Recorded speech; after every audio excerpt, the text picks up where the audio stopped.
Hello दोस्तों, यह DC जनित्र का दूसरा वीडियो है। पिछली वीडियो में हम डीसी जनित्र के सिद्धांत, जनित्र की मौलिक आवश्यकताएं और जनित्र के भाग के बारे में सीखे थे। यदि आपने पहला वीडियो नहीं देखा है तो प्लेलिस्ट में जाकर देखें और चैनल पर नए हैं तो चैनल को सब्सक्राइब कर दें, जिससे आपको नए वीडियो की नोटिफिकेशन तत्काल प्राप्त हो सके। तो चलिए आज का वीडियो शुरू करते हैं। खुले स्लॉट, एक समान चौड़ाई में खुले खांचे खुले स्लॉट कहलाते हैं। तो इस प्रकार के स्लॉट के शीर्ष पर खांचे की चौड़ाई एक समान होती है, वह स्लॉट खुला स्लॉट कहलाता है।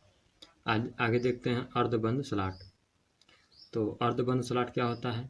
इस प्रकार के खांचे की चौड़ाई शीर्ष पर कम होती है। जैसा कि मैंने आपको खुले स्लॉट में बताया कि शीर्ष पर खांचे की चौड़ाई एक समान हो रही थी, तो इसमें एक समान नहीं होती, इसमें कम होती है। आगे देखते हैं बंद स्लॉट। बंद स्लॉट क्या होता है? इस प्रकार के खांचे छिद्र के आकार के होते हैं और इनमें सीधे ही आर्मेचर कॉयल नहीं फंसाई जा सकती, बल्कि उसे छिद्र में वाइंड करना पड़ता है। तो दोस्तों, यह ऐसा स्लॉट होता है जिसमें शीर्ष पर खांचे की चौड़ाई छिद्र के समान होती है, जिसमें हम वायर को आसानी से नहीं फंसा सकते, बल्कि बहुत कठिनाई से हम वायर को फंसाते हैं। आगे बढ़ते हैं। आगे है कम्यूटेटर। कम्यूटेटर क्या होता है? इसका आकार वृत्ताकार होता है। इसे हाइड्रान तांबे की मोटी पत्तियों को बैकलाइट के आधार पर कसकर बनाया जाता है। कम्यूटेटर को आर्मेचर के शाफ्ट पर स्थापित किया जाता है। तो दोस्तों, कम्यूटेटर का जनित्र में मुख्य कार्य यह होता है कि जनित्र द्वारा उत्पन्न एसी को डीसी में बदलना। कम्यूटेटर का आकार कैसा होता है?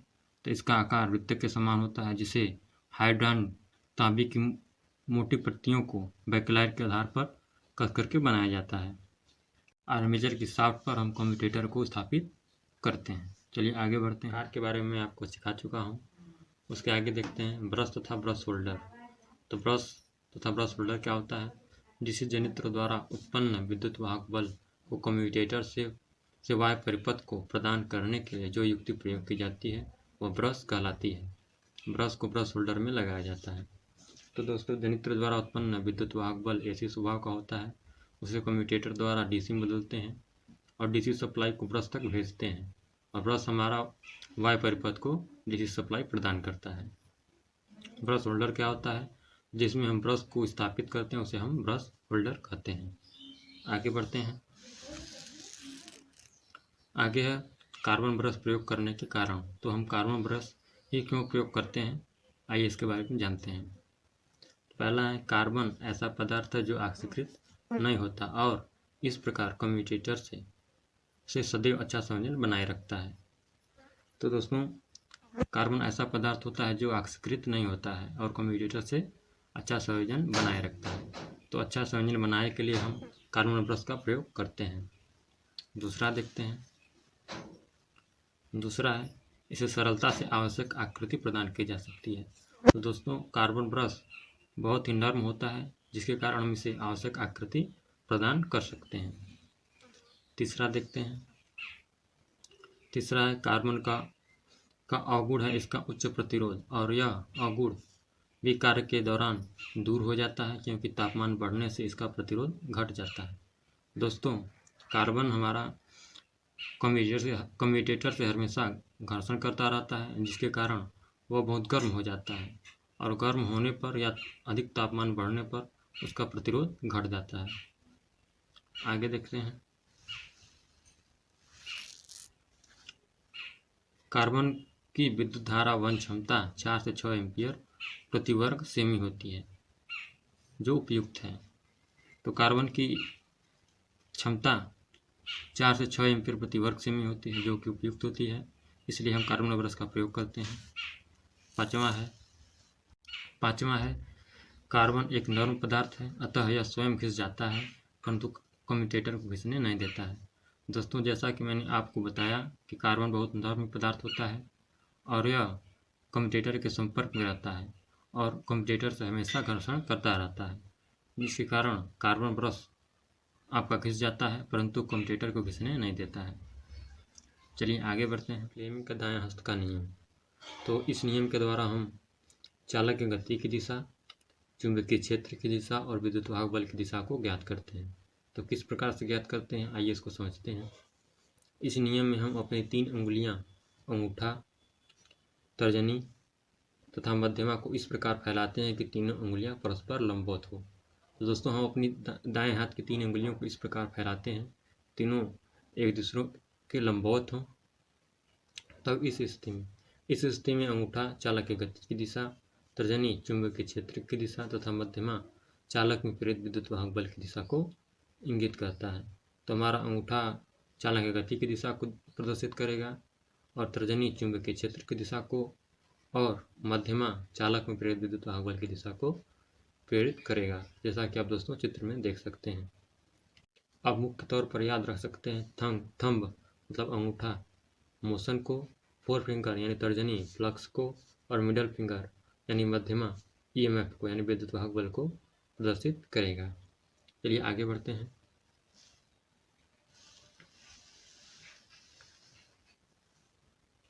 डीसी जनरेटर की कार्यप्रणाली। तो डीसी जनरेटर की कार्यप्रणाली क्या होती है, आइए इसको समझते हैं।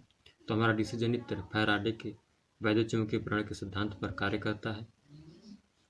तो किस प्रकार कार्य करता है इसको समझते हैं। डीसी जनरेटर फैराडे के विद्युत चुंबकीय प्रेरण के सिद्धांत पर आधारित होता है। जनरेटर द्वारा उत्पन्न विद्युत वाहक बल अल्टरनेटिंग स्वभाव वाला होता है, क्योंकि चालक लूप 180 डिग्री घूम जाने के पश्चात उसकी चुंबकीय फ्लक्स छेदन की दिशा बदल जाती है। तो दोस्तों जैसा कि मैंने आपको कम्यूटेटर में बताया था कि जनरेटर हमेशा एसी उत्पन्न करता है या अल्टरनेटिंग स्वभाव वाला होता है। यह अल्टरनेटिंग स्वभाव वाला क्यों होता है, क्योंकि जब हमारा चालक लूप 180 डिग्री पूर्ण करता है तो उसके चुंबकीय फ्लक्स छेदन की दिशा विपरीत हो जाती है, जिसके कारण वह एसी उत्पन्न करता है या अल्टरनेटिंग स्वभाव वाला हो जाता है। आगे देखते हैं। अतः जनरेटर से प्राप्त होने वाला विद्युत वाहक बल एसी है अथवा डीसी, यह निर्भर करता है आउटपुट प्राप्त करने की विधि पर। दोस्तों हम एसी को अलग विधि से और डीसी को अलग विधि से प्राप्त करते हैं। तो चलिए देखते हैं किस प्रकार से हम एसी प्राप्त करते हैं और किस प्रकार से डीसी प्राप्त करते हैं। तो दोस्तों विद्युत वाहक बल प्राप्त करने की 2 विधियाँ होती हैं। पहला है स्लिप रिंग द्वारा, इसके द्वारा हम एसी प्राप्त करते हैं। दूसरा है स्प्लिट रिंग द्वारा, इसके द्वारा हम डीसी प्राप्त करते हैं।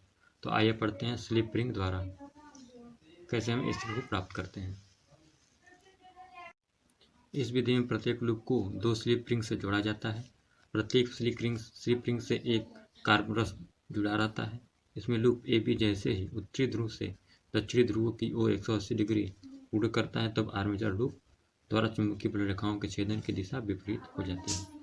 तो जैसा कि मैंने आपको पीछे बताया था कि जैसे ही 180 डिग्री पूर्ण करता है चालक, वह चुंबकीय फ्लक्स के छेदन की दिशा को विपरीत काटता है। तो दोस्तों हम स्लिप रिंग द्वारा एसी कैसे उत्पन्न करते हैं, आइए डायग्राम के माध्यम से समझते हैं।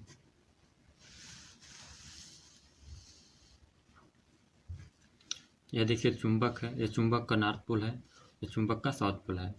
यह हमारा चालक है, चालक का यह AB सिरा है, यह DC सिरा है, यह स्लिप रिंग है ये दोनों, और यह ब्रश नीचे लगा हुआ है।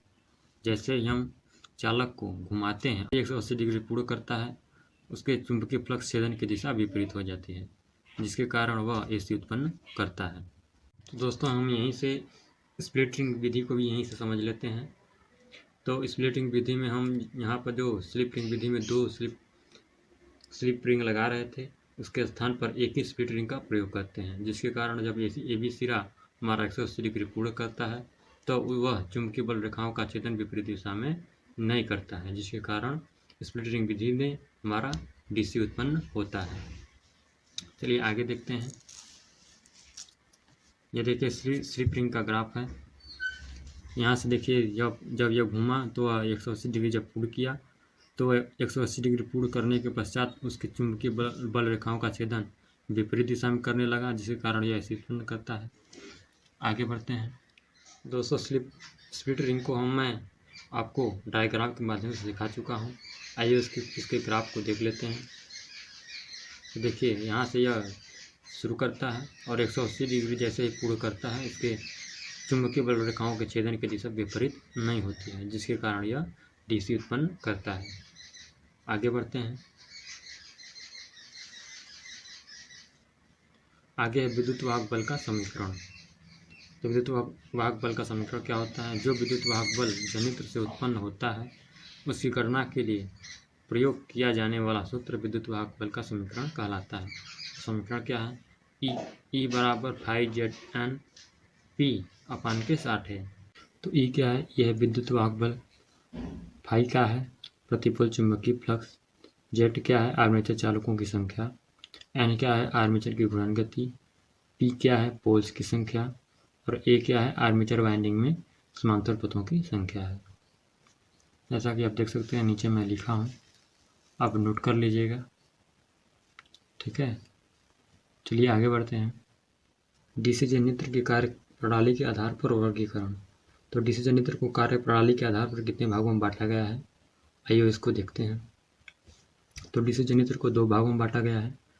पहला है प्राइम मूवर के आधार पर, दूसरा है उत्तेजना प्रणाली के आधार पर। तो प्राइम मूवर के आधार पर यह 3 प्रकार का होता है। पहला है जल टरबाइन चलित जनित्र, दूसरा है वाष्प टरबाइन चलित जनित्र, तीसरा है डीजल इंजन चलित जनित्र। अब देखते हैं उत्तेजना प्रणाली के आधार पर। तो उत्तेजना प्रणाली के आधार पर इसे 2 भागों में बांटा गया है, पृथक उत्तेजित जनित्र और स्व उत्तेजित जनित्र। स्व उत्तेजित जनित्र 3 प्रकार का होता है, सीरीज जनित्र, शंट जनित्र और कंपाउंड जनित्र। कंपाउंड जनित्र आपका 2 प्रकार का होता है, डिफरेंशियल कंपाउंड जनित्र और क्यूमुलेटिव कंपाउंड जनित्र। चलिए सबको बारी बारी से देख लेते हैं। पहला है जल टरबाइन चलित जनित्र। तो इस जनित्र में हम आर्मेचर को घुमाने के लिए जल टरबाइन प्रयोग करते हैं। टरबाइन पंखों से युक्त एक बड़ा पहिया होता है जिसे ऊंचाई से गिराए गए जल प्रताप से घुमाया जाता है। तो इसमें हम आर्मेचर को घुमाने के लिए जल टरबाइन का प्रयोग करते हैं। तो जल टरबाइन का प्रयोग हम कैसे करते हैं, आइए डायग्राम के माध्यम से समझते हैं। तो यह देखिए बांध है या इसको डैम कहते हैं। इसमें हम जल को इकट्ठा किए रहते हैं और यहाँ पे यह टरबाइन लगा हुआ है। टरबाइन के शाफ्ट से हम आर्मेचर के शाफ्ट को जोड़े रहते हैं और जब बांध द्वारा हम पाइप के माध्यम से टरबाइन की पत्तियों पर जल को गिराते हैं तो टरबाइन घूमने लगता है, जिसके कारण आर्मेचर भी घूमने लगता है। जब आर्मेचर घूमता है तो चुंबकीय बल रेखाओं का छेदन करता है, जिसके परिणाम स्वरूप आर्मेचर पर एक विद्युत वाहक बल उत्पन्न हो जाता है। आइए वाष्प टरबाइन चलित जनित्र को यहीं समझ लेते हैं।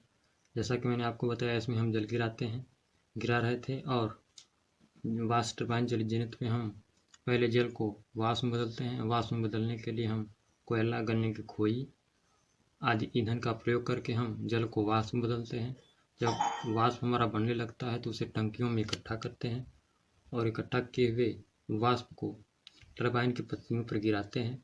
जब टरबाइन की पत्तियों पर गिराते हैं तो हमारा टरबाइन घूमने लगता है, जिसके परिणाम स्वरूप आर्मेचर भी घूमने लगता है। जब आर्मेचर घूमता है तो आर्मेचर पर विद्युत वाहक बल उत्पन्न हो जाता है। देखते हैं, जैसा कि आप देख सकते हैं मैं यहाँ नोट बनाया हूँ, आप इसको नोट कर लीजिएगा। तो दोस्तों इस वीडियो में इतना ही। अगली वीडियो में मैं आपको डीजल इंजन चलित जनित्र तथा उत्तेजना प्रणाली के आधार पर जनित्रों के बारे में सिखाऊंगा। वीडियो पसंद आए तो लाइक करें और चैनल को सब्सक्राइब करें। धन्यवाद।